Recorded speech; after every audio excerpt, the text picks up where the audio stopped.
Je connais le Créateur du monde. Notre souci, c'est que tout un chacun de nous connaisse le Seigneur Jésus-Christ.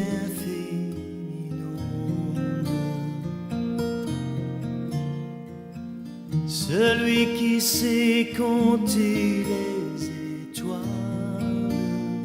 Alors, l'article de ce matin, c'est un article qui ne laissera personne indifférent. Je pense que nous aurons à apprendre quelque chose là-dessus. Un titre exceptionnel.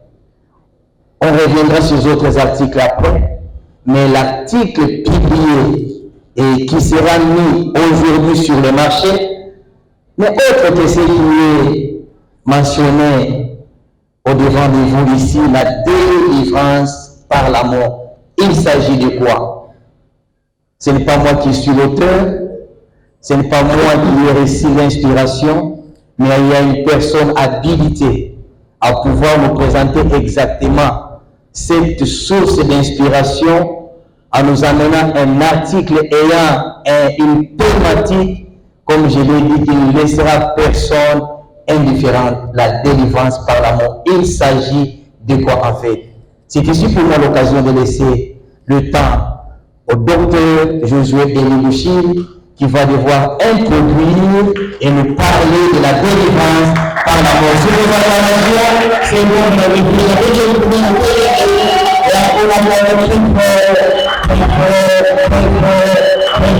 pour la gloire de notre Seigneur. Docteur, vous avez la parole. Merci. Merci. Nous saluons au nom puissant et glorieux de notre Seigneur Jésus-Christ. Amen.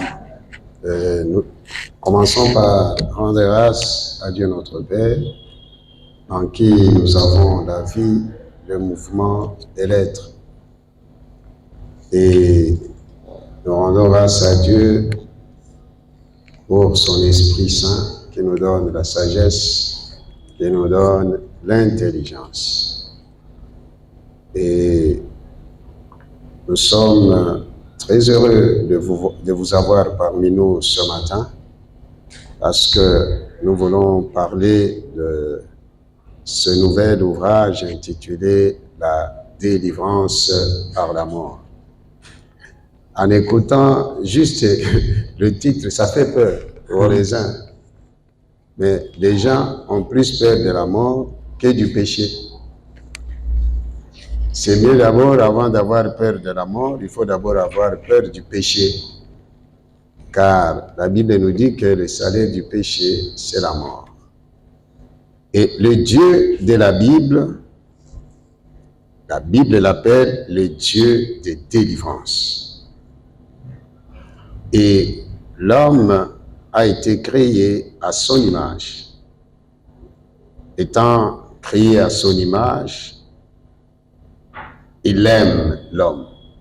C'est la raison pour laquelle il avait même envoyé son Fils unique Jésus pour venir chercher, sauver ce qui était perdu. La délivrance par la mort. On ne peut pas parler de la délivrance sans qu'il y ait d'un côté un bourreau et de l'autre côté quelqu'un qui subit. Lorsque l'homme a péché, Adam a péché, c'est l'humanité entière qui avait péché. Et lorsque Adam a péché, l'homme créé à l'image de Dieu, que Dieu a placé dans le jardin d'Éden, il ne pouvait pas le laisser comme ça. Il fallait qu'il cherche le moyen de récupérer encore Adam. Il a placé Adam dans le jardin d'Éden, lui donnant un seul commandement. Et il dit, tu pourras manger tous les fruits des arbres du jardin, sauf le fruit de l'arbre et de la connaissance du bien et du mal. Et le jour que tu mangeras, tu mourras. C'est lui qui parle, ce n'est pas l'homme qui dit, tu mourras. C'est Dieu lui-même. Parce que nous attribuons à tort au diable comme si c'est le diable qui tue plus que Dieu. Il n'y a personne qui tue plus que Dieu. Parce que la mort en soi pour Dieu, c'est son ministère de la justice. Il exerce la mort pour punir les méchants. Pour punir les méchants. Pour délivrer ses enfants. C'est pourquoi, dans cet ouvrage, nous avions pu expliquer, nous allons expliquer encore en large, en quelques mots, ce qui est écrit dans cet ouvrage. La délivrance par la mort. Et qui délivre par la mort? Ce n'est pas l'homme. Parce que j'aimerais que tout un chacun de nous sache que Dieu ne nous a pas donné le mandat de tuer les gens.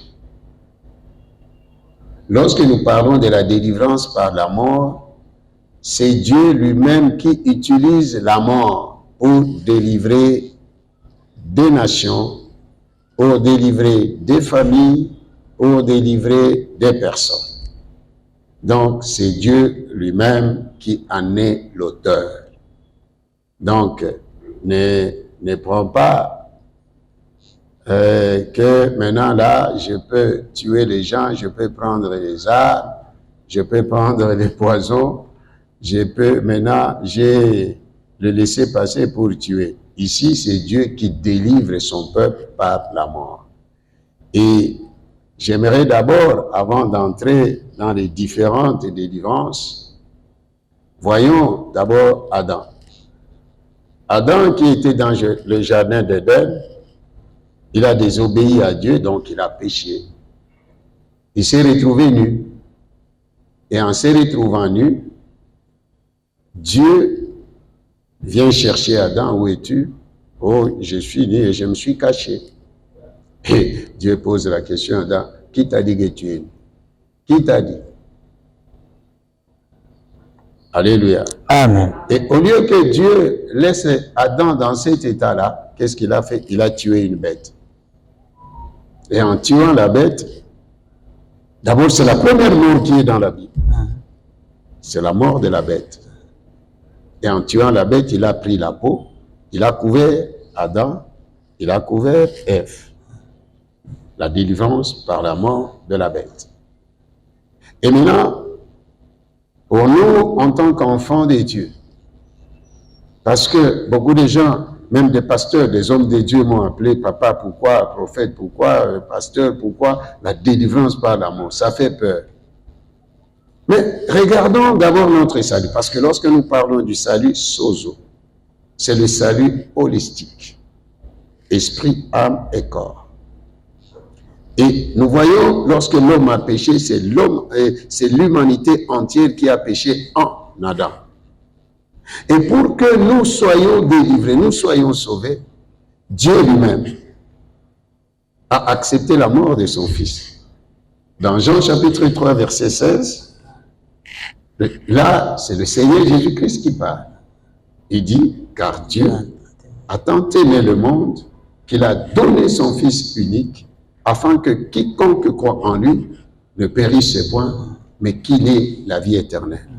Donc, la mort de notre Seigneur Jésus-Christ. Lorsque Dieu a dit à Adam, le jour que tu mangeras, tu mourras. Qui a mangé? Qui a mangé le fruit? C'est Adam. Mais qui est mort? C'est le deuxième Adam, Jésus-Christ. La délivrance par la mort. Donc, pour que nous, aujourd'hui, nous soyons appelés enfants de Dieu, il a fallu la mort de notre Seigneur Jésus-Christ. Donc, c'est pourquoi l'apôtre Paul dit, lui qui n'a point épargné son propre Fils, mais qu'il a livré lui-même pour nous. Et comment ne nous donnera-t-il pas aussi toutes choses avec lui? Donc, la mort de notre Seigneur Jésus-Christ nous a donné la délivrance. Merci. Ok. Je pense que nous venons de suivre en synthèse ce qui devrait être dit, mais nous sommes en train toujours de continuer avec Papa. Papa, comme je venais de le dire tout à l'heure, c'est un thème, et vous venez aussi de le signifier ici, que plusieurs vous ont appelé, pour essayer de comprendre exactement il s'agit de quoi. Le travail est scindé en 3 grands chapitres. Un travail de plus de 140 pages, mais scindé en 3 grands chapitres, papa.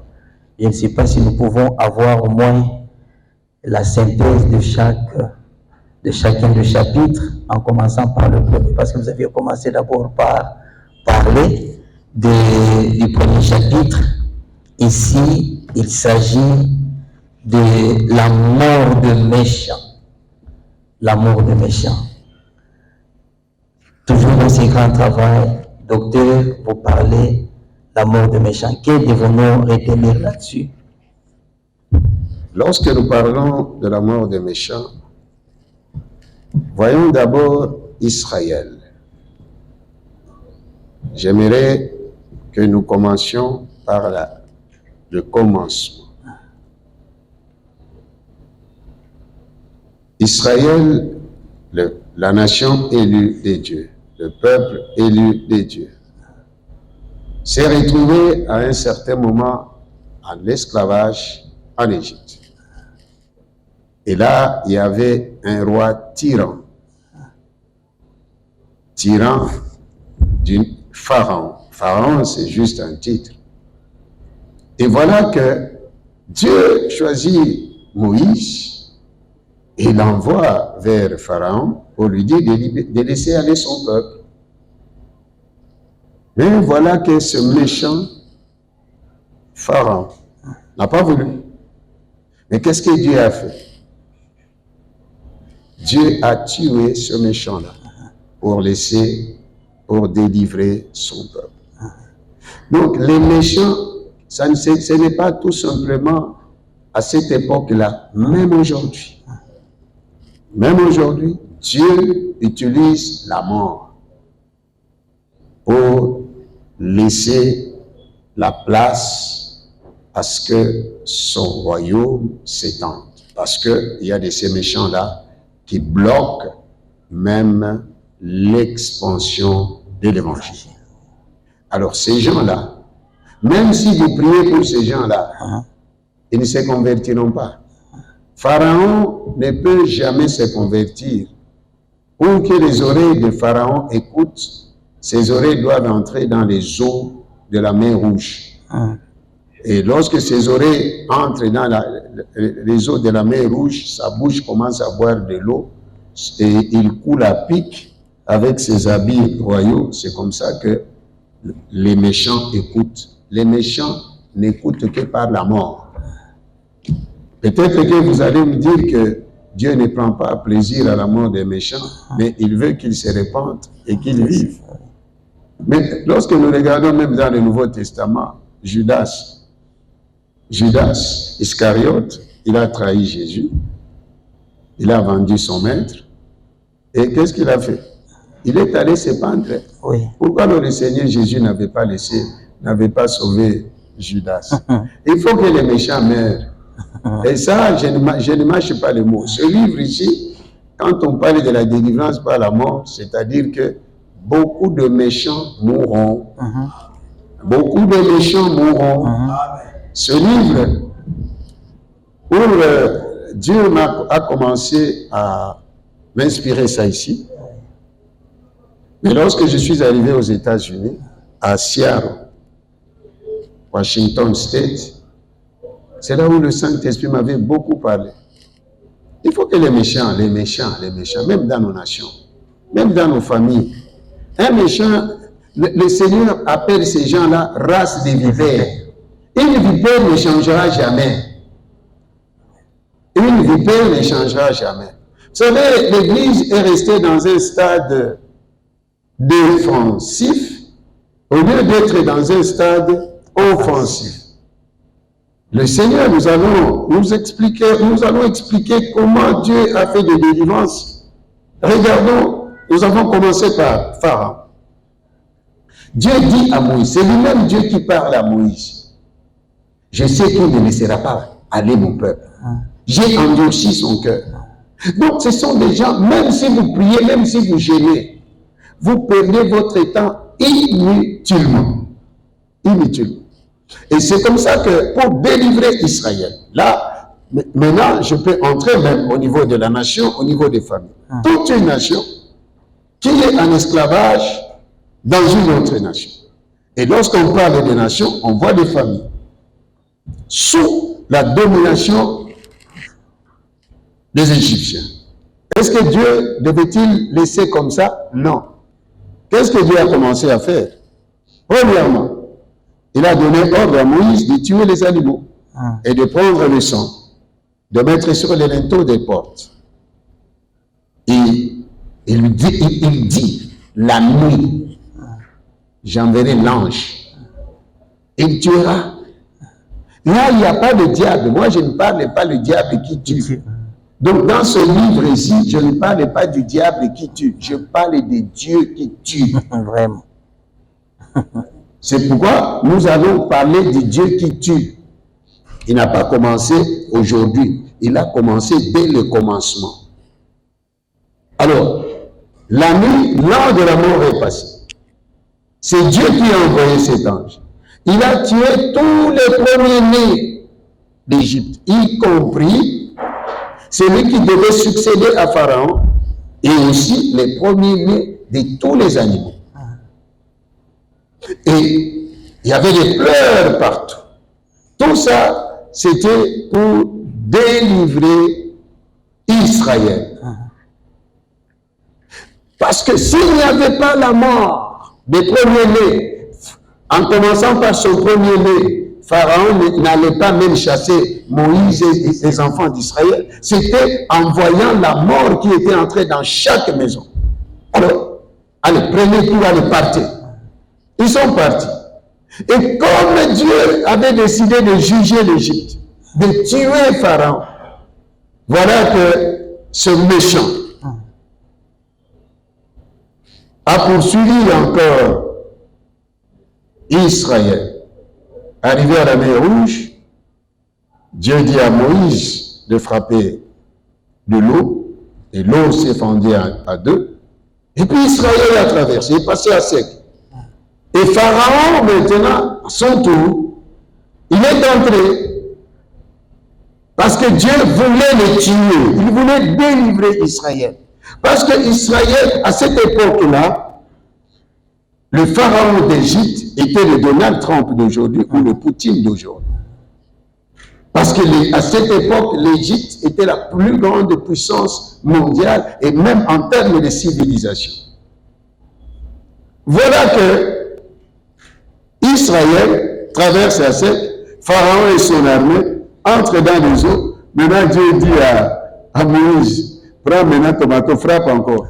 Pourquoi Dieu n'a pas interdit à Moïse de frapper? Il a frappé, alors les eaux les ont tous engloutis. Et lorsqu'Israël était de l'autre côté, c'était des chants de délivrance, de louanges, d'action de grâce et d'adoration à notre Dieu, poussé par Myriam. Et ça, c'est au niveau du politique. Nous voyons notre Seigneur Jésus est né, le bébé Jésus né dans Matthieu chapitre 2. Dans Matthieu chapitre 2, le bébé Jésus né, il y a encore un méchant roi, Hérode. Et lorsque Hérode a appris que le roi Jésus est né, il a tout fait pour avoir des informations. Non pas pour venir adorer, mais pour venir tuer Jésus. Et lorsque la nuit, Dieu a envoyé son ange pour dire à Joseph de prendre le petit enfant et sa mère et de partir avec en Égypte. Donc, l'Afrique et la terre d'asile. Vraiment. Le Seigneur Jésus a foulé les pieds de l'Asie et de l'Afrique. Et voilà que la colère de ce méchant roi a monté. Qu'est-ce qu'il a fait? Il a exterminé les petits enfants innocents. Parce que il s'est renseigné des dates pour voir le temps où, l'époque où le Seigneur Jésus est né, et tuer les petits enfants pour ne pas rater Jésus. Mais le Seigneur était déjà en Égypte, loin de sa terre prophétique. Parce que la mission de notre Seigneur Jésus-Christ n'était pas en Égypte. La mission de notre Seigneur Jésus-Christ, parce que tout un chacun de nous doit savoir sa terre prophétique, son lieu prophétique. Là où il devait exercer son ministère, ce n'était pas en Égypte. Il devait exercer son ministère où? En Israël. Parce que lui-même, il dit, j'ai été envoyé aux brebis perdues de la maison d'Israël. Voilà qu'il se retrouve en dehors de son lieu prophétique. Et maintenant, qu'est-ce que Dieu a fait? Lorsque nous lisons dans Matthieu chapitre 2, versets 19, 20, 21, la Bible nous dit que après la mort d'Hérode et de ceux qui en voulaient à la vie de l'enfant Jésus, maintenant Dieu a envoyé encore son ange à Joseph pour lui dire, prends le petit enfant et retourne avec lui en Israël, car ceux qui en voulaient à sa vie sont morts. Dieu les a tués. La délivrance par la mort. Donc nous sommes en train de parler de la délivrance par la mort. Donc même pour le Seigneur Jésus. Donc les méchants.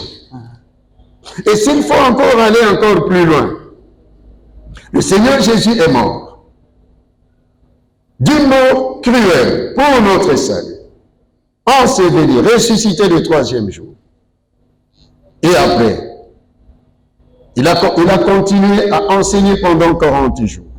Il dit à ses disciples, vous recevrez la puissance quand le Saint-Esprit surviendra sur vous, c'est alors que vous serez mes témoins à Jérusalem, Judée, Samarie, jusqu'aux extrémités de la terre.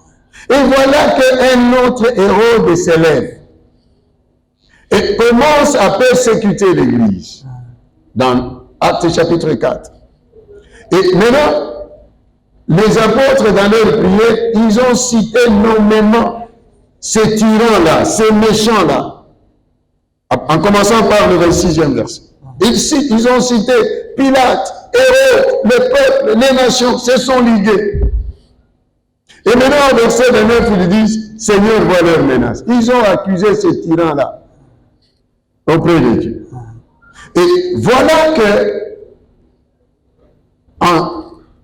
au verset et au chapitre 7, nous voyons la mort d'Étienne.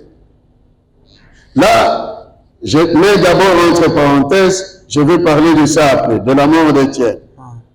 Parce que vous m'avez parlé des méchants. Oui. Maintenant, dans Actes chapitre 12, le méchant roi Hérode tue l'apôtre Jacques, le frère de l'apôtre Jean. Et après, il a encore arrêté l'apôtre Pierre, avec mission de le tuer encore. Et voilà que l'Église priait. D'abord, eux-mêmes avaient déjà prié pour dire, Seigneur, vois leurs menaces, donne à tes serviteurs d'annoncer ta parole avec une pleine assurance, en étendant ta main pour qu'il se fasse des signes de guérison, des miracles, par le nom de ton saint serviteur Jésus. Maintenant, la prière de l'Église, l'ange est entré dans la prison, a fait sortir Pierre. Toujours dans Acte 12. Dans Acte 12, il y a, lorsque nous allons au verset 23-24, nous commençons 22, 23, 24, il y a des Sidoniens, des gens qui viennent chercher la paix.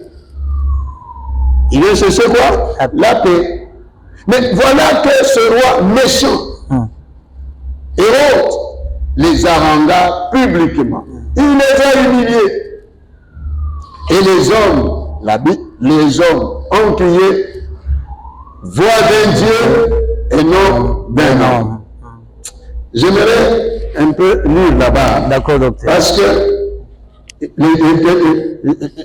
vais dire juste ça, oui, pour ne pas continuer à dire sans Acte 12, 23. Qu'est-ce qui s'était passé?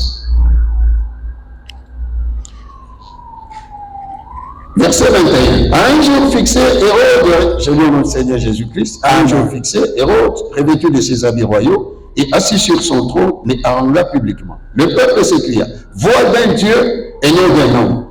Au même instant, un ange du Seigneur, pas le démon, pas le diable, l'ange du Seigneur. Oui. Au même instant, un ange du Seigneur le frappa. Pas le démon, pas le diable. Moi, je ne parle pas du diable. Je n'ai pas été loin pour témoin. Je ne suis pas témoin du diable, je suis témoin de Jésus. Un ange du Seigneur le frappa parce qu'il n'avait pas donné gloire à Dieu. Et il expira rongé de verre. Maintenant, regardons les résultats. Après la mort de ce méchant, 24. Cependant, la parole de Dieu se répandait de plus en plus. Donc, il bloquait même L'évangile. Oui. Il bloquait l'évangélisation. Il bloquait l'expansion du royaume. Et ces méchants-là, toi tu penses que nous pensons que Dieu va les cajoler. Il ne va pas les cajoler, il va les tuer.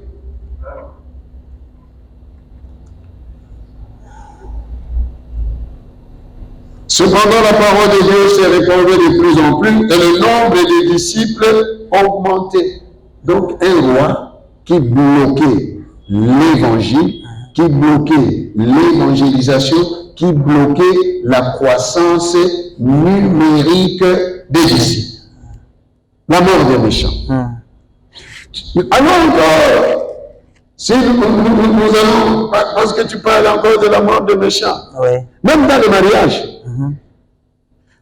Abigail s'est mariée à un homme méchant. Ce n'est pas moi qui le dis. C'est la Bible dans 1 Samuel chapitre 25. Une femme sage, mais mariée à un homme méchant. Mais qu'est-ce que Dieu a fait? Il fallait qu'il délivre Abigail. Mais pour délivrer Abigail, il a fallu la mort de Nabal. C'est pourquoi même pour que la deuxième guerre mondiale prenne fin, il a fallu la mort d'Hitler. Merci. Est-ce que nous pouvons revenir dans deux mots? Merci beaucoup. Merci beaucoup, docteur. Je suis toujours avec vous, je suis toujours avec vous, papa. Et là, nous sommes dans le deuxième chapitre. Ici, nous venons de suivre avec une attention, papa. Ici, c'est Dieu qui tue. Ce n'est pas vous qui le dites, mais c'est la parole de Dieu. Mais qu'en est-il du deuxième chapitre, docteur, où on parle maintenant de la délivrance par la mort de Jésus-Christ? La délivrance par la mort de notre Seigneur Jésus-Christ nous a donné le salut. D'abord, quand on parle de salut égale délivrance, délivrance égale salut. Et c'est là ici vous avez beaucoup écrit, papa. Il y a beaucoup de sections, beaucoup de parties. Vous êtes déchaîné beaucoup plus sur le deuxième chapitre. Et nous voudrions saisir quelque chose, la délivrance. Qu'est-ce que Christ nous a apporté? Le Christ nous a réconciliés avec notre Père par sa mort. Il a, premièrement, parce que lui, il est Dieu, lui est saint. Il ne devait pas mourir sans devenir péché. Donc, la contribution de l'homme pour le salut de l'humanité, c'est le péché. Le jour, Dieu dit à Adam, le jour que tu mangeras, tu mourras. Celui qui a mangé, ce n'est pas notre Seigneur Jésus. Celui qui a mangé, c'est le premier Adam. Alors, en mangeant, en désobéissant, là, parce que le péché du diable, c'est l'orgueil, le péché d'Adam, c'est la désobéissance, et le péché d'Ève, c'est la séduction. Or, Dieu n'a pas donné ce commandement à Ève, c'est à Adam. Alors, Dieu devait se réconcilier avec l'humanité. Et pour se réconcilier avec l'humanité, il a fallu que le Seigneur Jésus porte corps. Et en portant le corps, c'est dans sa chair qu'il a détruit le péché. La Bible nous dit, dans 2 Corinthiens chapitre 5, verset 21, car lui qui n'a point connu le péché, Dieu l'a fait devenir péché pour nous, pas pécheur, péché pour nous, afin que nous devenions justice de Dieu. Alors, et le salaire du péché, c'est la mort. Et en devenant péché, il ne devait pas échapper à la mort. C'est par la mort du Seigneur Jésus-Christ, c'est comme ça qu'à la croix, il a dit que tout est accompli. Qu'est-ce qui s'est passé? Premièrement, à la croix, le Seigneur Jésus était devenu péché. Et en devenant péché, nous sommes devenus justice de Dieu. 2 Corinthiens, chapitre 5, verset 21. À la croix, parce que lorsque l'homme a péché, nous sommes tombés sous la malédiction. Et dans Galates 3, 13, 14, la Bible nous dit, Christ nous a rachetés de la malédiction de la loi, étant devenu lui-même malédiction pour nous. Pour nous. Là, c'est la mort du juste, hein? Oui. Pas du méchant. Oui. Hein? Oui. Le Seigneur Jésus, c'est le juste. Oui. Il n'a pas péché. Christ nous a rachetés de la malédiction de la loi, étant devenu lui-même malédiction, selon qu'il est écrit, maudit soit celui qui est pendu au bois. Afin que les bénédictions d'Abraham eussent son accomplissement chez les païens en Jésus-Christ et que nous recevions le don du Saint-Christ. Donc, en Jésus, il nous a délivrés aussi de la malédiction. Par sa mort, il nous a délivrés de la condamnation. C'est dommage qu'aujourd'hui, les gens ont peur de ces deux mots, malédiction et condamnation. Au moment où, à la croix, le Seigneur a dit, dans Jean 19, 30, tout est accompli et après, il est mort. Dans Romains chapitre 8, verset 1, la Bible dit, il n'y a donc que point de condamnation pour ceux qui sont en Jésus-Christ. Et lui-même, il nous dit dans Jean chapitre 8, verset 36, si le Fils de l'homme vous a franchi, vous serez réellement libre. Et vous connaîtrez la vérité, au verset 32 de Jean 8, et la vérité vous affranchira. Quatrièmement, il nous a délivrés des ténèbres.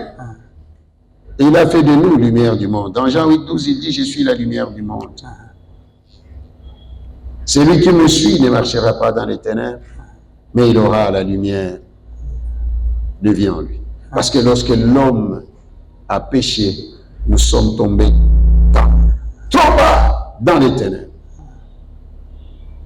Et voilà que dans Matthieu chapitre 5, verset 14-15, il dit, vous êtes la lumière du monde. Une ville bâtie sur la montagne ne peut être cachée. Et on n'allume pas une lampe pour la mettre sous le boisseau, mais on la met sur le chandelier afin qu'elle éclaire tous les hommes. Et à la croix, qu'est-ce que le Seigneur a fait? Il a pris notre honte, le Seigneur est resté nu. Il est resté nu. Et il nous dit dans Jean 17, 22, je leur ai donné la gloire et tu m'as donné afin qu'ils soient un comme nous sommes. À la croix, le Seigneur Jésus était devenu pauvre pour nous. Il a manqué même de l'eau. À la place de l'eau, on lui a donné du vinaigre. Il dit, j'ai soif, on lui donne du vinaigre. Comme l'apôtre Paul nous dit dans 2 Corinthiens 8, 9. Car vous connaissez la grâce qui était dans notre Seigneur Jésus-Christ. Le riche qu'il était, il s'est fait pauvre, afin que par sa pauvreté, vous soyez riches. Donc il nous a délivrés de la pauvreté aussi. À la croix, il a été blessé, il a été meurtri. Et c'est par ces meurtrissures que nous avons été guéris. Il nous a donné la bonne santé. À la croix, il a été rejeté par son père, il ne l'avait même plus appelé père. Il a dit, mon Dieu, pourquoi m'as-tu abandonné? Et dans Jean chapitre 1, verset 12, 13, à tous ceux qui l'ont reçu, à tous ceux qui croient en son nom, il leur a donné le pouvoir de devenir enfants de Dieu, lesquels sont nés, ni du sang, ni de la volonté de l'homme, ni de la volonté ni de la volonté de la chair, ni de la volonté de l'homme, mais de Dieu. Nous sommes devenus enfants de Dieu. Nous qui étions enfants du diable. À la croix. À la croix, le Seigneur Jésus a payé toutes nos dettes. Il a accepté d'être faible pour que nous soyons forts. À la croix, le Seigneur Jésus est mort pour nous donner la vie. Il dit, je suis le bon berger, et le bon berger donne sa vie pour cela. Parce qu'il nous a délivrés de la puissance des ténèbres. Il nous a délivrés de la mort. Par sa mort, il a terminé avec le péché. Et par sa résurrection, il a vaincu la mort. Il a fait de nous des plus que vainqueurs. Et par son ascension, il nous a envoyé le Saint-Esprit, qui est en nous et qui est avec nous. Et il est assis à la droite du Père en train d'intercéder pour nous. Et aussi, il est notre avocat auprès du Père. Donc, c'est que l'œuvre de la croix, la mort du Seigneur Jésus, il nous a rachetés à grand prix par son sang. Et aujourd'hui, nous sommes fils du royaume. Nous sommes enfants de Dieu. Nous sommes héritiers du Père et co-héritiers avec Christ. La délivrance par la mort de notre Seigneur Jésus. Gloire au Seigneur. Gloire au Seigneur. Merci beaucoup, docteur. Merci beaucoup, papa. Papa, je voudrais chuter avec le 3e chapitre qui me dérange aussi, parce que tout à l'heure, là, vous aviez parlé de la connaissance. Vous connaîtrez la vérité et la vérité vous rendra libre. Mais le 3e chapitre, papa, nous parle des captifs. Les captifs, dans notre langage courant. Nous savons qu'un captif, c'est un prisonnier. D'ailleurs, vous avez évoqué la différence entre captif et prisonnier. Papa, qu'en est-il maintenant des captifs de Jésus? Sommes-nous alors, Jésus nous prend comme nous, en tant captifs, ou il y a autre terme qu'il fallait employer là pour que nous puissions bien comprendre comment nous sommes affranchis, mais ici, vous parlez de captifs de Jésus. Mais est-ce que le Seigneur lui-même nous dit dans Luc chapitre 4? Dans Luc chapitre 4, il est entré dans la synagogue parce que selon sa coutume, ses 3 coutumes, aller à la synagogue. Deuxième coutume, c'est prier. Troisième coutume, c'est enseignement. Et il est entré dans l'église, on lui remet le rouleau du livre du prophète Ésaïe. Et il lit là où il était écrit de lui, l'Esprit du Seigneur est sur moi, car Dieu m'a oint pour annoncer la bonne nouvelle aux pauvres, pour guérir ceux qui ont le cœur brisé, pour rendre libres les opprimés, pour publier une année de grâce du Seigneur. Le Seigneur, parce que avant on était les captifs du diable, et lorsque il était mort, il est allé dans les lieux inférieurs, il a récupéré la clé à celui qui avait le pouvoir de la mort, et maintenant il a libéré tous ces gens qui étaient captifs. Et après, il a fait de nous ses prisonniers, il a fait de nous ses captifs. Donc nous lui appartenons. C'est pourquoi nous devons mener une vie correcte avec le Seigneur, parce que nous lui appartenons. Nous appartenons au Seigneur Jésus-Christ. Merci beaucoup, papa. En tout cas, nous bénissons Dieu et vos acclamations feront encore du bien. Merci beaucoup. Nous courons derrière le temps. Nous courons derrière le temps. Franchement, ça c'est merveilleux, vraiment. Merveilleux. Papa, vous avez un mot à dire, la fin de toute la conclusion par rapport à tout ce que vous venez de nous dire. Que devons-nous en résumé retenir sur la pensée de l'ouvrage de ce jour, la délivrance par la mort? Craignons Dieu. Craignons Dieu. Dieu tue. Dieu tue. Plus que le diable. Plus que le diable. Dans Genèse, au temps de Noé, il a délivré 8 personnes. Il a tué le monde entier pour sauver 8. Vraiment. Au temps de Lot, il a tué tout le monde. Il n'a sauvé que 3. Les rebelles, des gens qui se rebellent contre les hommes de Dieu, faites attention. Il y a d'abord Corée, Datam, Abiram, qui s'étaient révoltés contre Moïse et Aaron. Dieu a ouvert la bouche de la terre, même la terre ici a la bouche. Il a ouvert la bouche en commençant par les Corée, Datam, Abiram, sauf les fils de Corée. Femmes, enfants, brasiers, tout le monde dans la terre. Faisons attention. Faisons attention. Faisons attention. Craignons Dieu. Ne soyons pas parmi les méchants. Ne disons pas, oui, Dieu est amour. Oui, il est amour et il tue. Il tue. Nous devons faire très, très attention. Même ce que nous n'avons pas évoqué, que je peux évoquer ici. Regardons pour le salut de Rahab, une prostituée. Parce que Dieu avait besoin de lui, d'elle. Mais elle a eu le salut, elle et sa famille. Mais Dieu a tué, a détruit Jéricho. Oui. Oui. Nous regardons encore dans la vie de Ruth. Ruth qui était une Moabite. Mais parce que il y a de ces femmes-là qui étaient dans la lignée messianique. Et c'est comme ça, ici, je vais ouvrir une parenthèse et je vais la fermer.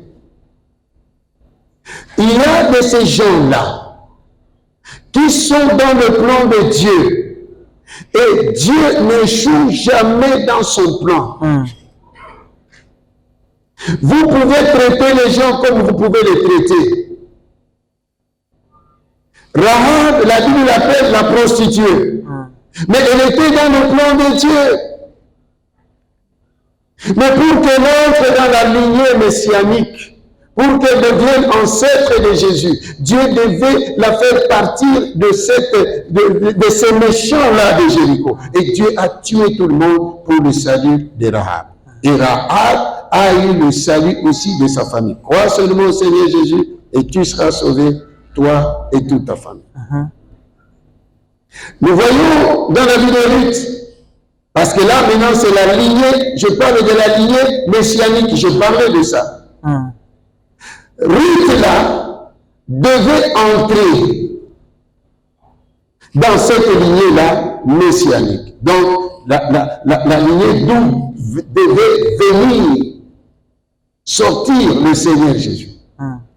Dieu a déplacé toute une famille, père, mère et 2 enfants. Elimelech, Naomi et ses 2 fils. Ils arrivent à Moab. Dieu commence à tuer Elimelech, le mari, pour qu'il ne donne plus naissance à un autre enfant. Vraiment. Il entre encore en jeu. Il tue les 2 fils de Naomi. Maintenant, il y a 3 veuves. Naomi veuve, Ruth veuve, et Olpa. Veuve. Et maintenant, Dieu avait besoin de qui? De Ruth. Et à ce moment-là, Boaz attendait Ruth où? À Bethléem. Donc, c'est le nouvel ouvrage qui va sortir bientôt. Je parle du mariage. Vraiment. Je ne t'ai pas dit de divorcer.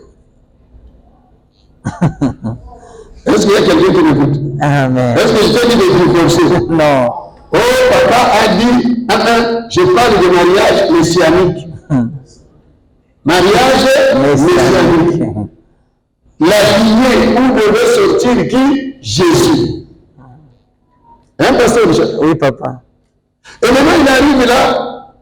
Voilà que de réunions, Obed, Isaïe, David. Nous voyons encore l'autre délivrance. mais qui avait très mal commencé, mais qui était dans le plan de Dieu. Bathsheba. Oui.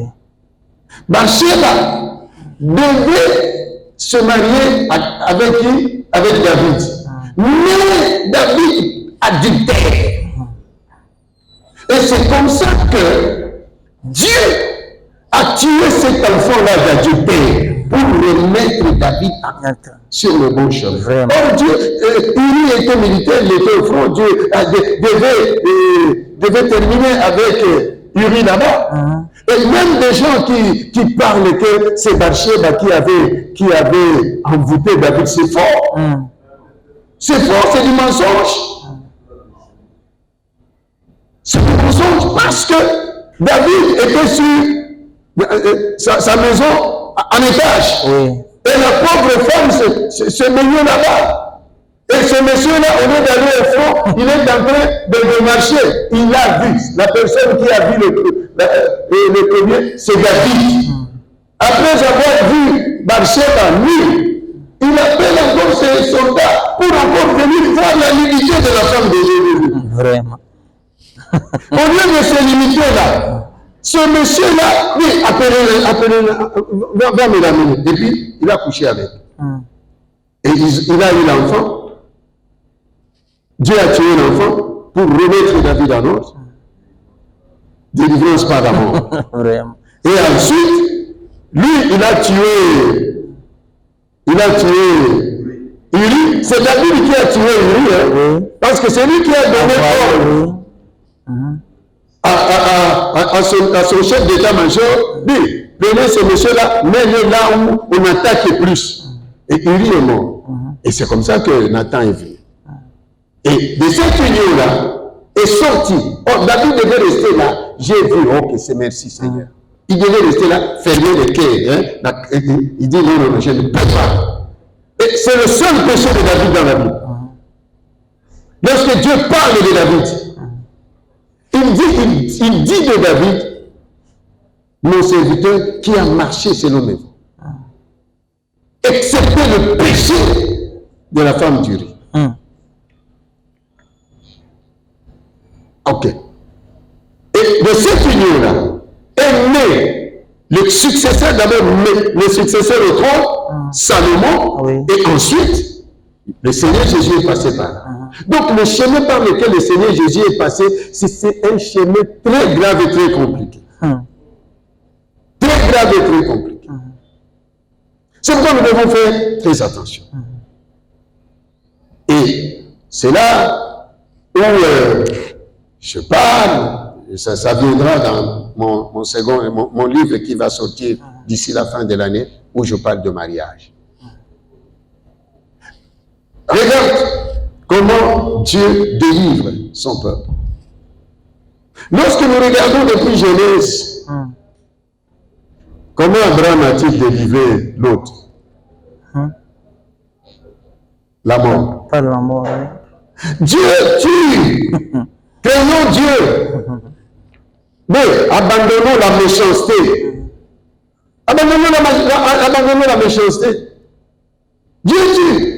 S'il te donne encore le temps de te repentir, il te laisse le temps pour te repentir. Si tu n'écoutes pas, il te tue. Il te tue. Il te tue.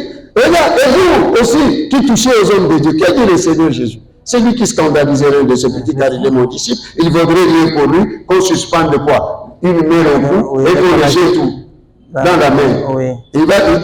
Là, dans la main, le poisson ne va pas l'avaler comme Jonas. C'est la mort. C'est la mort. Pourquoi au temps du Seigneur Jésus, il n'a pas sauvé Judas? D'abord, c'est lui-même qui l'avait choisi. Qui l'avait choisi. Et dans l'Église, qu'est-ce que Dieu a fait pour délivrer l'Église des coutumes, des histoires, parce que les gens jouaient dans l'Église? Dieu n'a-t-il pas tué Ananias et Saphira dans l'Église? Si. À cause de l'argent. Vraiment. Et c'est Pierre qui dit, c'est tout comme l'argent. Oui, c'est tout. Ah, comment toi tu peux mentir au Saint-Esprit? Vraiment. Mais l'argent était à toi. Tu pouvais rester avec ton argent. Ah, Ananias est mort. Dans l'église, les enfants, les jeunes, allez l'enterrer. Sa femme vient, un couple de voleurs. Parce qu'il fallait que Dieu, mes filles, ma fille, mon frère, ma soeur, ne meurent pas à cause de ton conjoint. Le salut est individuel. Et quelque temps après, Ananias est venu. Et maintenant, Pierre encore lui pose la question. Et c'est à ce prix que vous avez vendu? Oui. Bon, regarde les jeunes gens qui venaient. Donc on a enterré Ananias sans même informer ni sa femme, ni ses enfants, ni ses oncles, ni ses tantes. Elle est morte là, on a appris. Et la Bible nous dit la crainte s'empare. Donc il y a de ces gens-là qui doivent mourir. Qui doivent mourir. Même dans nos nations. Même dans nos nations. Vous pouvez prier. Ce sujet, Dieu me l'a donné. J'étais à Mangué en prière. La délivrance par l'amour. Et puis je suis venu.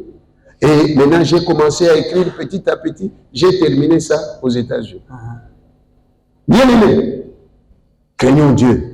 Dieu a amené la crainte de Dieu, Papa Corneille, en tuant 2 membres de l'église, dans l'église. Et même les pauvres. Oui. Il dit que ces gens comme ça, il faut les livrer à Satan pour la destruction de leur chair. Il y a de ces gens-là, même dans nos églises, il faut que ces gens-là, Dieu s'occupe d'eux. Nous ne tuons personne. Je vous dis, mon livre ici n'est pas pour que vous commenciez à tuer les gens. C'est pas. Nous parlons de la délivrance par l'amour. C'est Dieu lui-même qui va s'en occuper. Tu es dans le mariage. Sois soumise.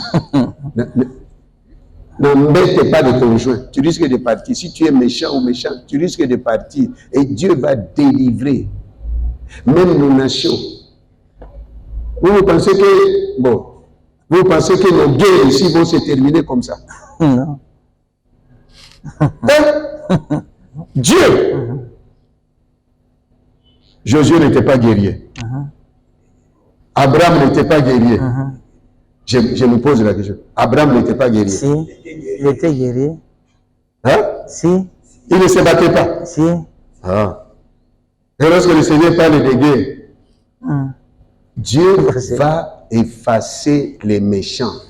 Amen. Nous parlons des méchants. Donc, si tu es méchant ou méchante, répands-toi. Parce que la délivrance par l'amour, je ne dis pas que c'est le diable qui va te tuer. Ce livre, ce n'est pas le diable qui tue. Ce ne sont pas les démons qui tuent. Ce ne sont pas les petits sorciers là, les petits démons, les petits diables qui tuent. C'est Dieu qui tue. Parce que si, réfléchissons, pour notre salut, il n'a pas épargné son fils, qui est lui-même à présenter. Celui-ci est mon fils bien-aimé, en qui j'ai mis toute mon affection. C'est toi ou bien moi qu'il va épargner. Hein? C'est toi. Il aura peur de toi ou bien il aura peur de moi? Bon, craignons Dieu. Sinon, l'amour est là. Mais papa, j'aimerais des éclaircissements aussi. Pour chuter avec cette question, papa, j'aimerais un éclaircissement. Dieu peut-il aussi toucher au juste pour le tuer, comme il l'a fait avec David? David qui a commis l'erreur, le forfait devant Dieu, mais Dieu a exterminé presque. C'est pas timide. Oui. Mais qu'en est-il avec les innocents? Là, je rends grâce à Dieu. Tu vois, les gens, les apôtres là, ils avaient construit leur tour de Babel. En construisant leur tour de Babel, ils ne voulaient pas quitter Jérusalem. Or, le Seigneur Jésus d'ailleurs avait dit d'aller dans le monde entier. Mais eux, ils ont construit leur tour de Babel. Ils sont restés tous à Jérusalem. Qu'est-ce que Dieu a fait? Il a amené la persécution. Première victime, le diable, l'homme loin, l'homme puissant, Étienne. Lorsqu'il est mort, l'évangile est parti partout. Vraiment. Et Dieu peut permettre la mort du juste pour nous discipliner. Mais Jésus était péché. Non. Il était juste. Oui. Hein? Oui. Lui qui n'a pas épargné son propre. Oui. Et Jacques, l'apôtre Jacques. Oui. Étienne. L'apôtre Jacques, oui. parmi les 12, il y avait Jacques. Oui. Il n'était pas mort. Si. Alors, il permet aussi la mort de Jésus. Sauf que s'il voit que toi, tu veux aller à l'encontre, Oui. tu veux aller comme ça, il te tue pour sauver les vies des autres. Alors, faisons attention.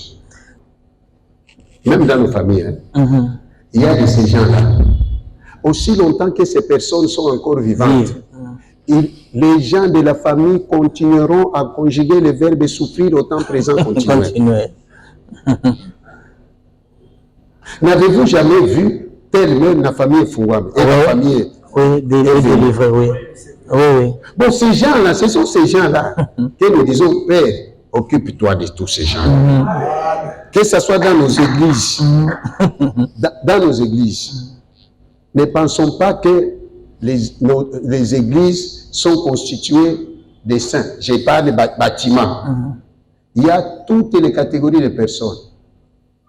Alors, ces gens-là qui bloquent l'avancement de l'évangile, que Dieu s'en occupe d'eux. Vraiment. Vraiment. Mais Osias, Vraiment. merci docteur. Dans Ésaïe chapitre 6, après la mort du roi Osias, c'est maintenant que Ésaïe a eu la vision. Oui. Donc il y a de ces gens-là, même pour nos ministères, ils doivent monter, Dieu s'en occupe de ces gens-là, qui meurent. Il y a les Osias. Imaginons-nous en ces temps comme celui-ci, avoir des gens comme Hérode, à cette époque-là. Oui. Disons que cette époque-là, c'est Hérode qui est le roi du Congo. Est-ce que nous allions nous rassembler comme ça? Jamais. Mais n'oublions pas qu'il y avait Paul. Oui. Mais si ces gens qui nous persécutent là, il y a Paul, lui il sera d'abord frappé d'aveuglement 3 jours, et après il découvre la vie, il ne sert pas, il sert le Seigneur. Mais si c'est Hérode, si c'est Pharaon, par la mort, Et forgera avec Paul. Et forgera avec Paul qui a dérangé l'évangile de Paul. Paul a demandé même ça. donc Dieu permet la mort des justes pour nous discipliner aussi, Amen. pour nous remettre à côté. Lui aussi, il est mort. Vraiment. Vous cherchez le diable de poisson, il n'y a rien du poisson, il n'y a rien de magie, c'est Dieu. Parce que nous voulons, oh, il est mort, on a empoisonné. Qui t'a dit qu'on a empoisonné? Dieu récupère, il est Dieu. Il n'a pas tué Moïse. Si. Et lui-même l'a enterré. Oui. Pourquoi? Parce que Moïse a joué avec lui. Attention avec la grâce. Hein? Vraiment. Attention avec la grâce. Vraiment. Et ne nous habituons pas avec Dieu. Ne nous habituons pas. Moïse. Hein? Même témoignage de Moïse auprès de Jérémie lorsqu'il priait dans Jérémie 15. Il dit à Jérémie qu'il priait pour que Dieu ne tue pas les Juifs, les Israélites. Dieu a décidé de les tuer. À la mort, ceux qui doivent arriver à la mort, à l'épée, ceux qui doivent arriver à l'épée, à la famille, ceux qui doivent arriver à la famille, à l'exil, ceux qui ont la maladie, ceux qui doivent arriver. Ça, c'est Dieu lui-même qui parle. Jérémie 15, 2. Et maintenant, Jérémie commence à intercéder. Qu'est-ce que Dieu a dit? Même si, tant bien même Moïse et Samuel intercéderaient en faveur de ça, Oui. je ne les écouterai pas. Vraiment. Est-ce que Dieu n'a-t-il pas tué tous les Juifs qui sont sortis en Égypte, dans le désert, excepté Josué et Caleb? Bon. Alors toi et moi, alors, craignons Dieu. Craignons Dieu, craignons Dieu, craignons Dieu. Il y a Ce livre a pour objectif principal d'amener la crainte de Dieu dans tout un château de nous. Parce que nous pensons que la mort n'existe pas, que Dieu ne tue pas. Il est amour. Dans son amour, il a laissé son fils mourir. Car Dieu a tant aimé le monde qu'il a donné son fils unique, que lui-même a présenté. Celui-ci est mon fils bien-aimé en qui j'ai mis toute mon affection. Mais il a accepté sa mort. Il a prié à Gethsemane. Si c'est possible, rends-moi cette coupe. Il a bu. Il est mort. Alors, craignons Dieu. Craignons Dieu. Il y avait dit la fin de mon message. Craignons Dieu. Marchons dans la vie de la sanctification, Amen. dans l'obéissance. Amen.